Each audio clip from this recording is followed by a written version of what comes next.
Welcome to our YouTube channel. டிஎன்யூஎஸ்ஆர்பியோட sub inspector notification வந்திருக்கு. அந்த நோட்டிஃபிகேஷனை பற்றி நம்ம சேனல்லே நம்ம அப்லோட் பண்ணியிருப்போம். அதுக்கான லிங்க்கை வந்து டிஸ்கிரிப்ஷனில் இருக்கும், செக் பண்ணி பார்த்துக்கோங்க.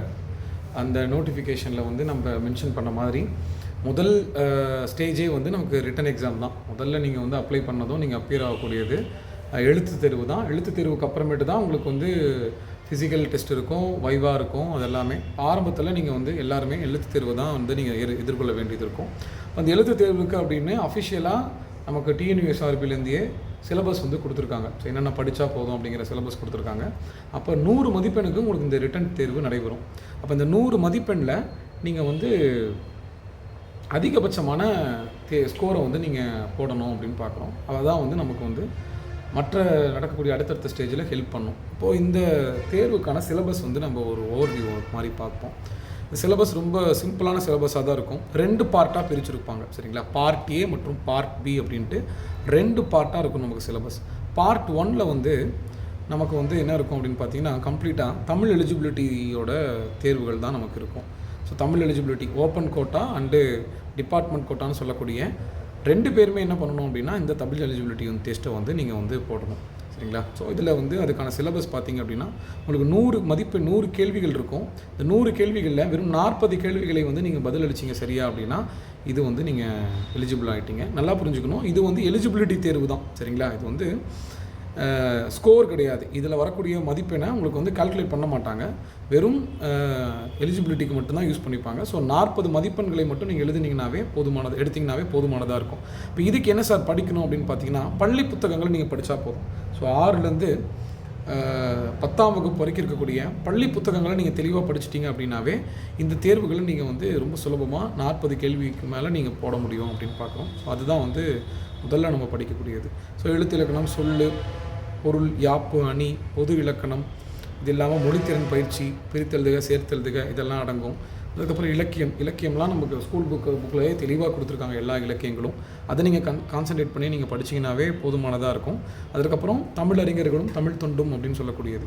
தமிழ் அறிஞர்களும் தமிழ் தொண்டும் அப்படிங்கிறதும் பாரதியார், பாரதிதாசன், நம்ம வந்து சுரதா மாதிரியான அறிஞர்களை நம்ம படித்தோம்னாவே போதும். ஸோ எல்லாத்துக்குமே 6லேருந்து 10வது வரைக்கும் இருக்கக்கூடிய பள்ளி புத்தகங்களை நீங்கள் அடிப்படையாக கொண்டு படிச்சிங்கனாவே போதுமானதாக இருக்கும்.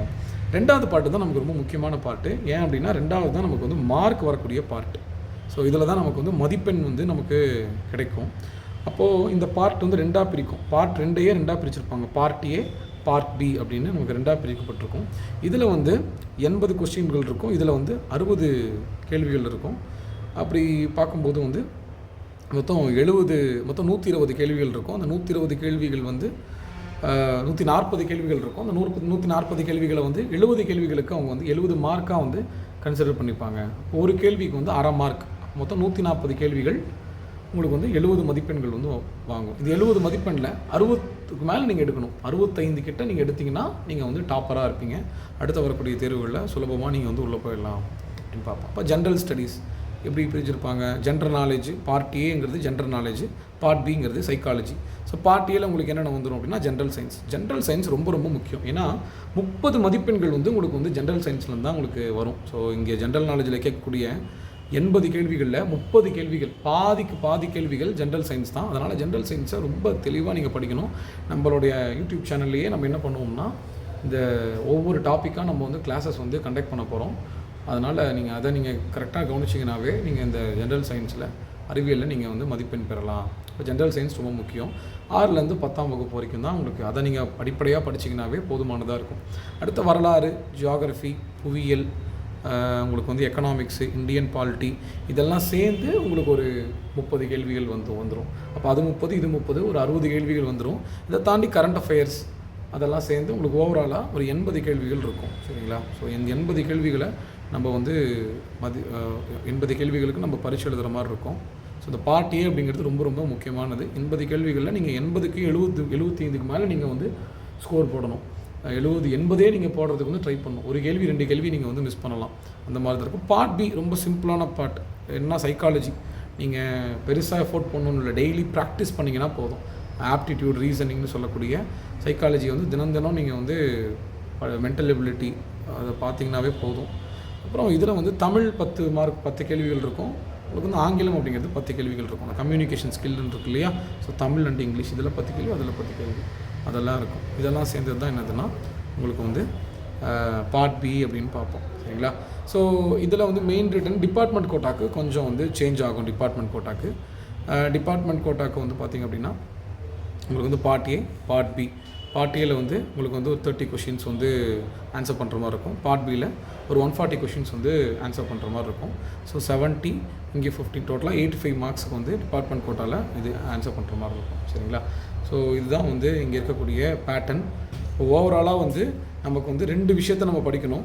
ஒன்று என்னென்னா தமிழ் வந்து எலிஜிபிலிட்டிக்காக நம்ம படிக்கணும், அது சுலபமாக படிச்சிடலாம். ரெண்டாவது வந்து general knowledge, psychology. So marks நல்லா போடணும். சைக்காலஜி உங்களுக்கு 40 கேள்விகள் சைக்காலஜி வரும். சயின்ஸ் வந்து 30 கேள்விகள் வரும். இப்போ 40 70 கேள்வி. இப்போ 140 கேள்விகளில் 70 கேள்வி வெறும் அறிவியலும் உங்களுக்கு கணக்கையும் நீங்கள் படிச்சிங்கனாவே 70 கேள்வி போடலாம். மிச்சம் இருக்கக்கூடிய 70 கேள்விக்கு தான் நீங்கள் எதை பார்க்கணும் அப்படின்னா வரலாறு, புவியியல், பொருளாதாரம், இந்திய அரசியலமைப்பு, அதற்கப்புறம் இருக்கக்கூடிய தமிழ், ஆங்கிலம் மாதிரியான இந்த விஷயங்கள்லாம் பார்க்கணும். சரிங்களா? ஓவராலாக ரொம்ப சிம்பிளிஃபைடான சிலபஸ் தான். ரொம்ப காம்ப்ளிகேஷனே இல்லாமல் ரொம்ப சுலபமாக பதில் அளிக்கக்கூடிய மாதிரியான ஒரு சிலபஸ் தான் வந்து டிஎன்யூஎஸ்ஆர்பிலேருந்து கொடுக்கப்பட்டிருக்கு. இந்த சிலபஸ்லேருந்து வீடியோஸ் வந்து ரெகுலராக உங்களுக்கு வர ஆரம்பிக்கும். அதனால் வந்து உங்களோட கருத்துக்கள் நீங்கள் வந்து கமெண்ட் பாக்ஸில் தெரிவிக்கலாம். வேறு ஏதாவது உங்களுக்கு கிளாஸஸ் தேவைப்படுது, இல்லை இந்த மாதிரி எப்படி கொண்டு போகலாம் அப்படிங்கிற மாதிரியான உங்களோட ஐடியாஸையும் நீங்கள் என்ன பண்ணலாம் அப்படின்னா ஷேர் பண்ணலாம். ஸோ கீப் வாட்சிங். தேங்க்யூ.